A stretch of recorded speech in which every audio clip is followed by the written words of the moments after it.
Thanks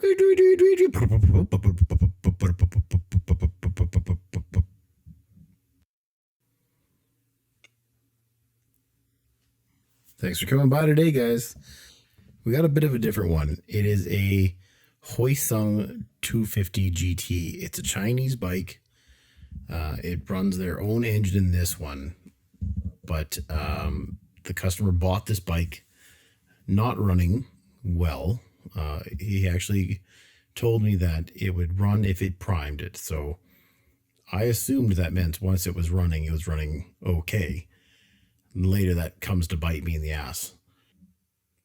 So I checked to see that the battery has voltage, so I can test, whether or not this runs when they hit it with some starter fluid here in a few minutes. But you have to get the tank off, get access to the airbox, get access to the carburetors. That's standard. Doesn't matter where the bike is from. It's pretty common practice. This tank actually was really stuck to the front rubber mounts, and not a lot of repair maintenance information. So teardowns and stuff, but it should have been a simple enough bike, not a problem. There was a lot of hoses that were vented up through the tank area. And so I wasn't sure if I had done the right thing there, but I did eventually get the tank off and then peel off the top of the airbox, which wasn't being held down by clamps. It was just sitting there. And I don't think that the customer had done that. It's just, that's how kind of poorly this bike has been kind of sitting together. Taking photos of an unfamiliar motorcycle before you tear it apart is very important. It makes it easier to get it back together for sure. Marking things that need to go back in the same order, the Sharpies and stuff come out. It just makes it that much easier. And here we'll make sure it fires up.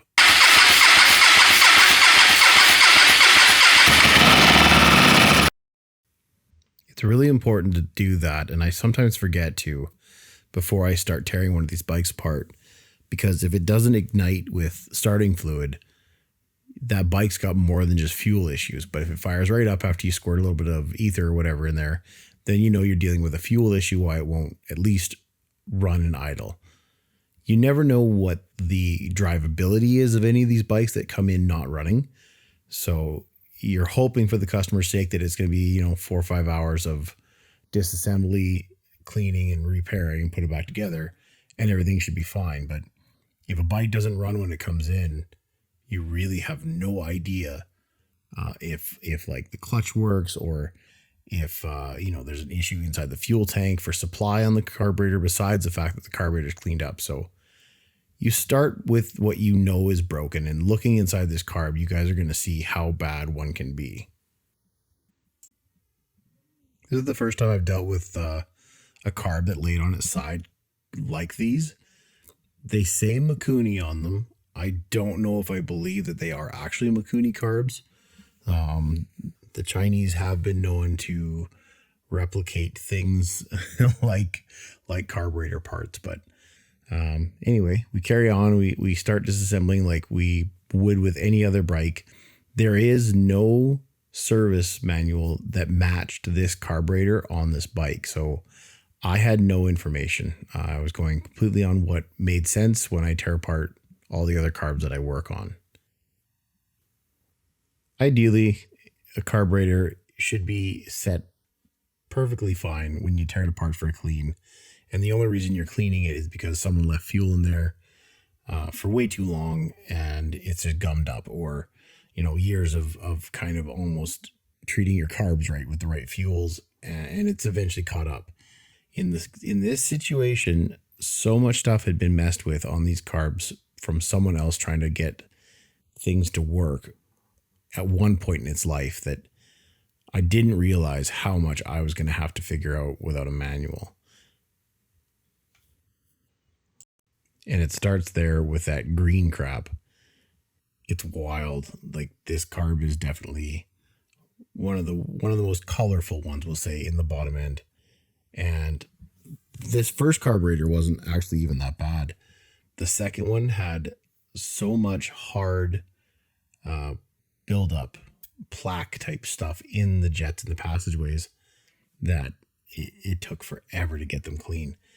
And because it's a 250 twin, the jets are actually really tiny. The idle, like the pilot jet, is so small. I couldn't replace it because I couldn't get a kit for this thing, right? Like there's, again, the carburetors don't really match the repair manuals, so neither do the parts diagrams. None of the parts diagrams even show a carb that has an accelerator pump, and that's part of this carb for sure. So none of the parts really, I wouldn't think that any of the parts were really going to be the right thing, because accelerator pump, has passageways and requires the special bowl gasket. So even at that, couldn't get a different bowl gasket for this thing. So I had to reuse all the parts and make sure everything was clean and nothing was going to give me an issue. But it was really bad. So a lot of time was put into these carbs. I've actually got this video sped up at sometimes at like 900% just to try and keep the time down on it. Take a look at that seafoam. It's like crystal clear. And I've done a couple of carbs with that lot of seafoam already. After one round on these jets with that seafoam in my secondary like cleaner thing, it comes out milky. Like, it is the most crap I've ever seen in a carburetor. There's a point here where I again question whether or not it's a true Mikuni carb, because none of my traditional carburetor screwdrivers, like I have a weird little set of strange screwdriver bits that they use inside the carburetors that I see all the time, would fit. So again, I was just really weary of whether or not it was a true Mikuni. I had to grind one of my favorite screwdrivers down to fit into the jet in the front there of the throttle body, because the ones I normally use were either too small or too big, which is, again, it was just strange. Everything was just slightly off. Once we get the choke out, that body is pretty much completely stripped down, and we throw her into the tank after I give it a scrub.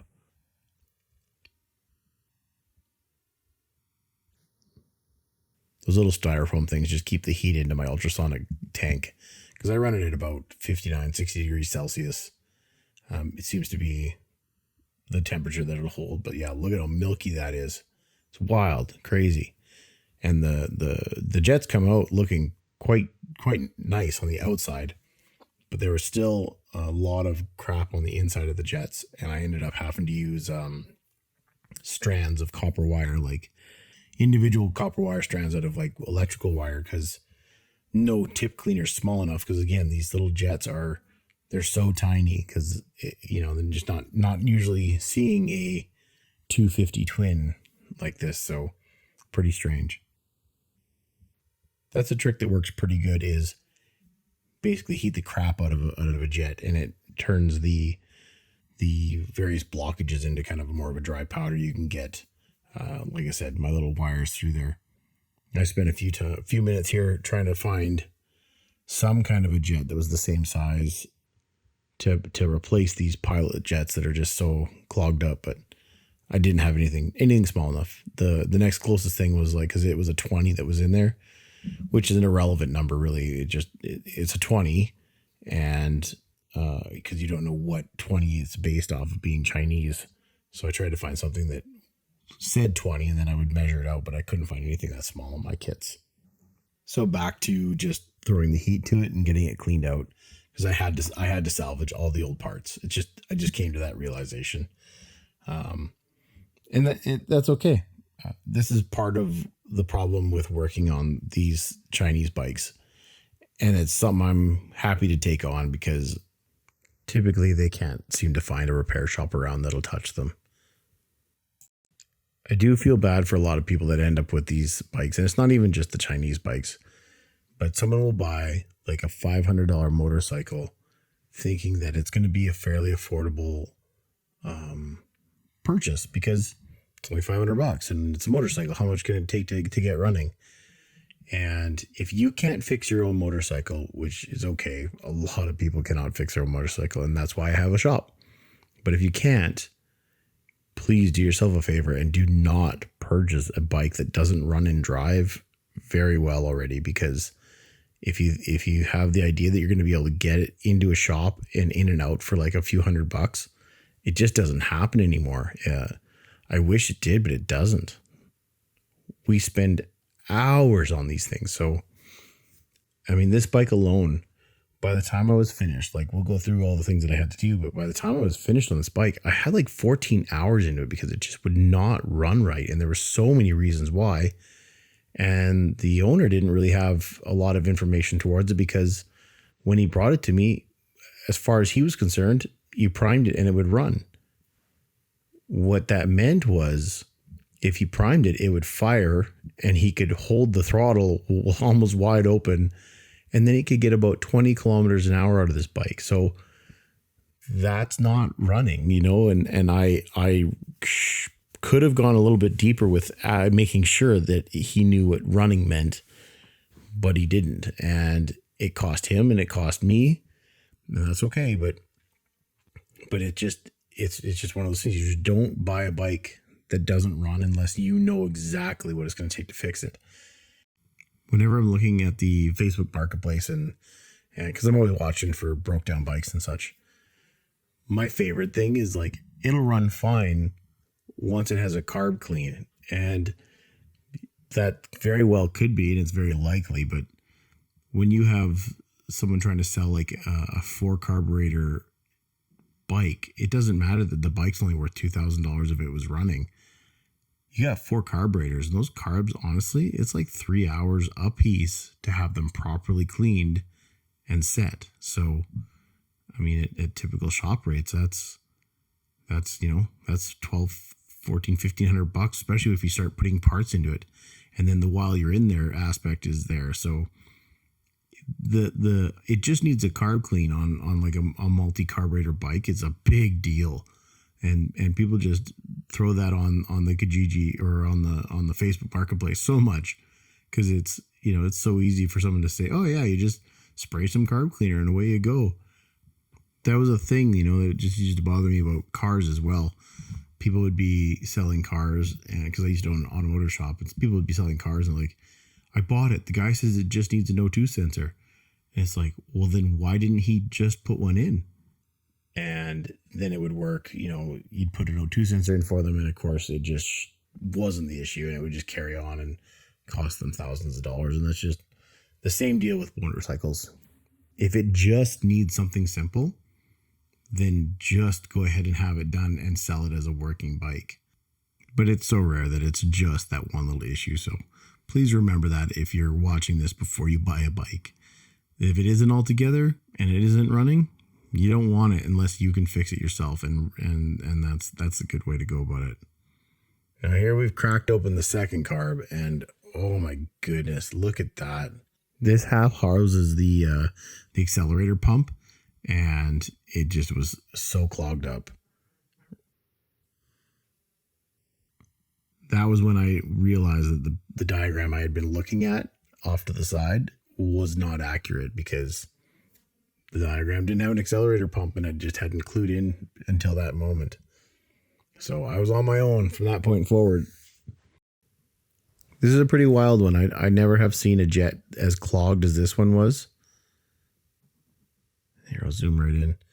Yeah, there was no way that this thing was running half decent before it came to me.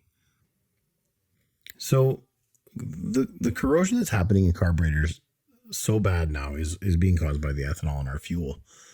And because of environmental attempts, they're putting ethanol fuel in everything we have, and it's garbage. Our fuel systems were never designed to have ethanol in these motorcycles. The only vehicles that really were designed for ethanol have like flex fuel put on the back, and that's in like Tahoes and big vehicles and stuff. And otherwise, ethanol is just destructive as hell on all fuel systems, fuel injected carburetors, whatever. It just doesn't do well with it. But we keep getting more of it, and because who knows why, don't care, whatever.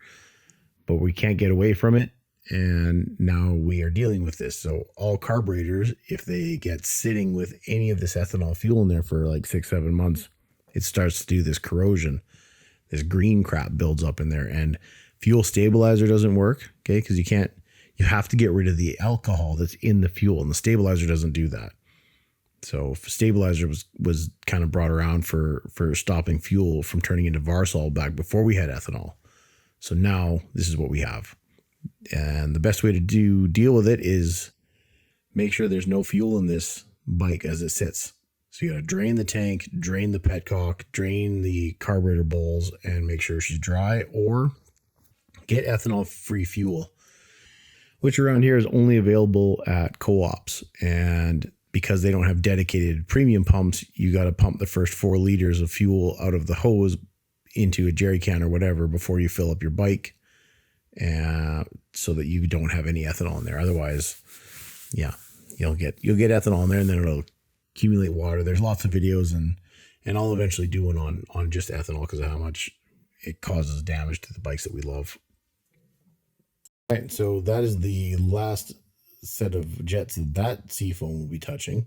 It was so gross, and that's fine. That's its job. We got these jets completely out of here, and just like the other side, like just couldn't get them clean. So out comes little copper wire strands, because you can't use, like, some guys will get welding tip cleaners and they actually have like a file shape to them.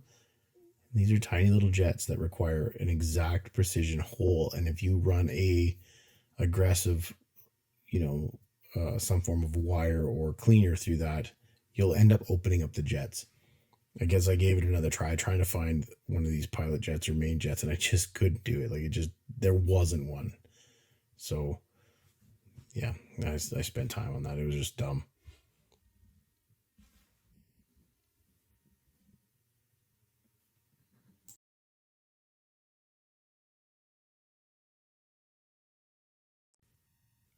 I'll use about 4 or 5 different chemicals at any given time when I'm cleaning carbs, because you never know what's going to break up whatever goo I find the best.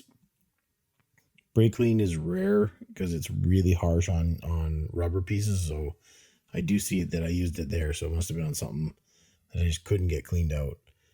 And I'll use Scotch pads on the outside to try and get rid of as much corrosion so that it doesn't easily build back up on any of the brass parts.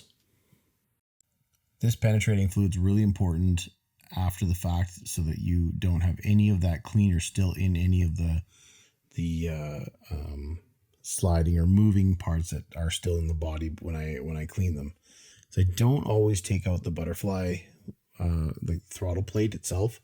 Sometimes those screws are so mangled up at the factory that it's not worth the risk of removing them. So clean it the best I can. I'll also use that fluid, like that penetrating fluid, in the various jet holes. And so when I blow out the jet holes with the air, I can see that there's a nice stream of fluid coming through all the ports that are supposed to be cleaned out. Therefore, confirming that my carburetor clean job is good, because that's what I'm doing, right? I'm trying to make sure that fluid will flow through all the appropriate ports and channels. So at this stage, my camera had had died, and I didn't realize it. So I didn't get any video of me reassembling the 2 carbs together, but there it is. And I think I get a shot here of the chokes working nice and smooth. Those were seized up real bad. The choke lever was working, but it actually wasn't moving much inside the carbs. So that was another problem it was having.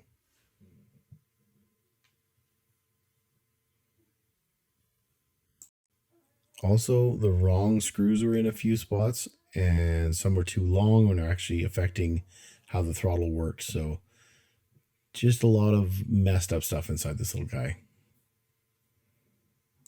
Before I put any fuel tanks back on any bike, I'll always fill up the bowls with fuel to make sure that I don't have a stuck float or, something, a gasket or something that's not sealing, especially since I wasn't able to replace all the gaskets on this one.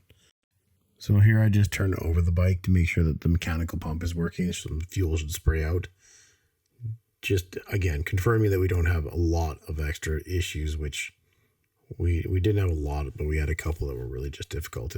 So here I've got fuel going into the bowls, and I'm going to check and see that the bike runs now on this external fuel source. These are pretty important when you're running a bike without a tank, obviously. So you do a lot of messing around after you've completely disassembled, reassembled a carb like this. Your idle screw is nowhere near right. Your just nothing is quite right. It also shouldn't really run well without an airbox on it because there's a lot of Venturi effect around those open ports in the front that all affect how a bike starts, runs, and idles. Also, a thing I did on this one was I put fuel from my external reservoir there into the mechanical fuel pump because I wanted to make sure that thing was working too, but it took a while of cranking it to get that pump to run.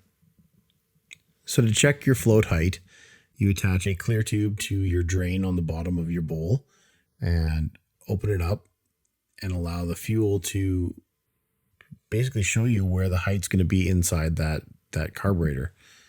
This one is way too low. On the body of these carburetors, that's where the float height is now.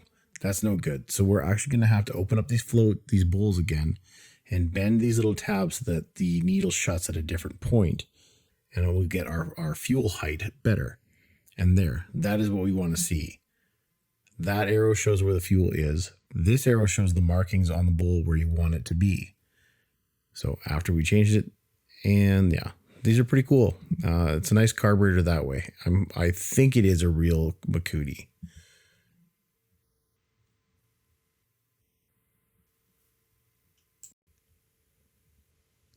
So now I'm ready to kind of tune this thing a bit. It took way too much time to get that air box on there.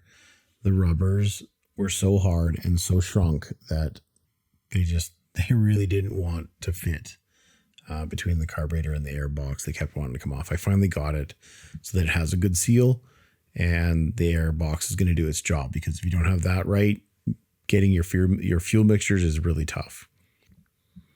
So I got the bike running for a while and up to operating temperature, and I was just going to do a quick tweak of the exhaust gas temperature, because that's a way you can decide how much your fuel mixtures are working. It's quick and easier than the other way that you're going to see me do. If both cylinders are pretty close to each other, you've got a decent burn from front to rear. They weren't close to each other. One was at at idle, one was at 200 degrees ish. The back one was way lower, so it really wasn't running right at all. So I got to hook up my manifold gauges here and balance out the carbs. If one cylinder has more vacuum than the other, that means it's just running differently, right? So those things all have to kind of match up. Means that your valves are set, or at least they match each other, and your compression is decent. So I do end up doing a compression test on this one because I didn't want to chase a bad engine, and I just hadn't thought about that. But you can see here our numbers, which are right here and here. One's an 11, one's an 20. The actual what they are is not as important as the fact that one is twice as much vacuum as the other cylinder. So we have to figure out why that is, and we end up adjusting the throttle plates of each carburetor and getting them matched. You'll see that here. It takes a little bit of messing around, but we get it. Check it out. You have to be kind of tweaking these little knobs all the time because these aren't liquid filled gauges, so they bounce around way too much. But I've got it figured out. But we do end up getting these needles so that they're pretty close. So if you check out here, it's in at a 10, and this one here I think is about 11, which is really close, and I'm happy with that. So here I am trying to figure out again what the exhaust gas temperatures are like, and they're still off. I mess around with the fuel mixture very shortly. Just can't seem to be 100%. So I know my vacuums are right. I still have a lingering issue on this back cylinder, and I end up pulling out the spark plug to look at it to see what kind of condition it's in. And I do a quick compression test just to make sure I'm not chasing my tail.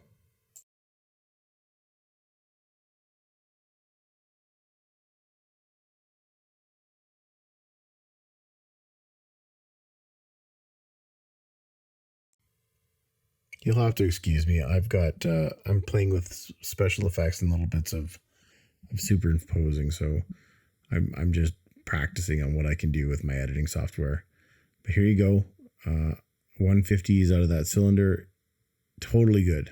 The other cylinder was the same way, and I'm happy that we have a healthy engine and we are just dealing with a fueling issue still. So the next step is, of course, put the spark plug back in and work with fuel mixtures, just continually tweaking the front one, the back one, the front one, the back one, and watching our exhaust gas temperatures, listening to how the bike is running. And I actually finally say, screw it, I'm getting my wideband out and hook it up and see the actual numbers as far as what the exhaust is doing. This little black controller you see there is an Innovate wideband controller. I hook up a oxygen sensor, right there, wideband meter. I'll hook up a wideband oxygen sensor, which measures exhaust gases very accurately, and a power source, which is my little battery there. And I stick the exhaust, the O2 sensor directly down into the exhaust pipe. Now, it's not super accurate that way, but I clog off any air from coming back into the muffler, which messes up with the numbers. Like right there, that was way too lean. It wouldn't run at 20-1, but once I clog it off, it goes down to a 17.3. It is too lean. Like, it is way too bad. I want to see about a 14.7 at idle. And right now it is 16, 17 parts of air to every part of gasoline. I think that's about right. I don't know. There's some terminology to that, but you can watch here that the numbers are coming down. And I get it pretty close, and I start measuring the exhaust gas temperatures, and they're off still. It's not okay.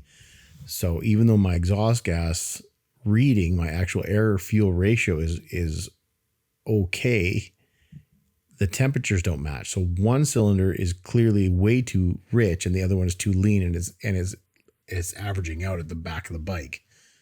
So I got to do some more tweaking around, get those numbers in the right spot, and have both exhaust pipes the same temperature. And that's just what you got to do.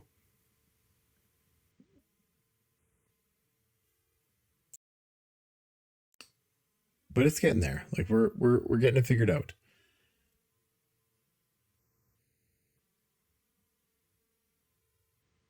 It is a process.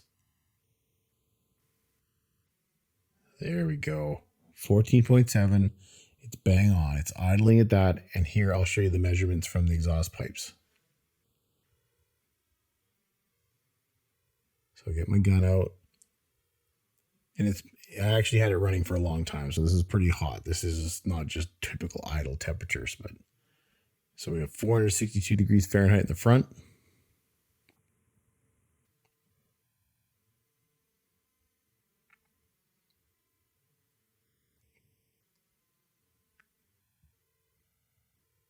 At 452 in the back. Like, that is really close. I am more than happy with that. However, I did notice when I was installing the CARBs that the choke cable was weird, and I had looked up at the handlebars and said I was going to deal with that later, but the choke cable's on the wrong side of the clutch lever. The whole mechanism is just mounted incorrectly, so the choke lever is too short. So this was another issue that this bike was experiencing. It's just everywhere that someone had gone in here and messed with, it was awful. I had straightened out the clutch lever as well for this guy. So I ran out of patience for filming, and I sorted out the routing of the cable, the choke, and everything is right. Everything feels better. Things are functioning as they should. And we're kind of done this job. I'm going to show you how it starts up in idles, but that's it for the Hyosung 250 GTR. Thanks for watching. Have a really good day.